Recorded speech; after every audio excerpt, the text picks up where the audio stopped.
Yang perlu diketahui dalam masalah alam barzah adalah semua orang yang punya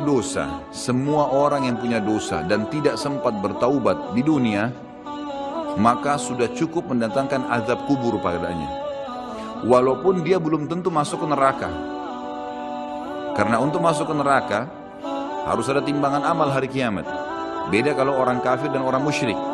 Orang munafik itu tidak ada lagi timbangan amal. Mereka sudah langsung diseret ke dalam api neraka. Ditimbang amal ini adalah orang-orang yang beriman. Orang yang beriman kepada Allah tapi masih punya dosa, maka ditimbanglah amalnya. Melalui timbangan ini nanti dilihat, kalau amal baiknya lebih banyak, maka dia masuk ke dalam surga. Kalaupun amal buruknya lebih banyak, masih dilihat lagi apakah Allah masih mau memaafkan dia, atau misalnya dia masih bisa mendapatkan syafaat saudara-saudaranya, kerabatnya, orang yang kenal dia, atau Rasulullah SAW sendiri, bisa saja. Jadi dia bisa saja selamat ke surga. Jadi untuk masuk ke neraka itu ada proses, tapi azab kubur nggak ada prosesnya. Siapapun meninggal punya dosa, teman-teman sekalian, hati-hati. Sekecil apapun dosa itu sudah cukup mendatangkan siksa kubur, walaupun belum tentu dia masuk ke dalam api neraka. Jadi jangan dianggap remeh.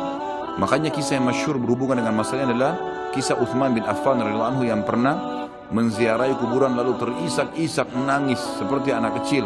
Lalu beberapa teman-temannya di zaman khilafah beliau berkata, "Wahai Amir Mu'minin, kenapa anda menangis melihat kuburan? Padahal Nabi SAW sudah menjamin buat anda surga. Dan anda ini siapa?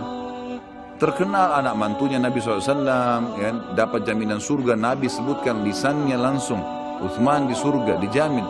Bagaimana bisa anda menangis seperti ini?" Jawaban Uthman radhiyallahu anhu sangat bijak. Orang yang beriman dan berilmu punya jawaban yang tepat. Dia mengatakan Rasulullah SAW menjamin buat saya surga, tapi tidak menjamin saya selamat dari siksa kubur. Dari mana jaminan saya disiksa dulu di kubur? Nanti saya masuk surga, betul. Tapi di kubur disiksa dulu karena masih ada dosa.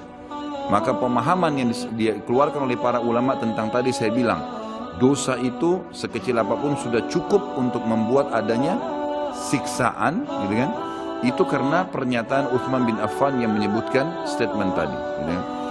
Jadi kita harus memahami poin ini, teman-teman sekalian. Makanya jangan pernah tunda minta maaf sama orang. Jangan pernah tunda mengembalikan haknya orang lain. Jangan pernah menganggap remeh dosa-dosa kecil. Tidak boleh sama sekali. Karena kita akan lihat nanti salah satu penyebab azab kubur adalah tidak cebok pada saat kencing.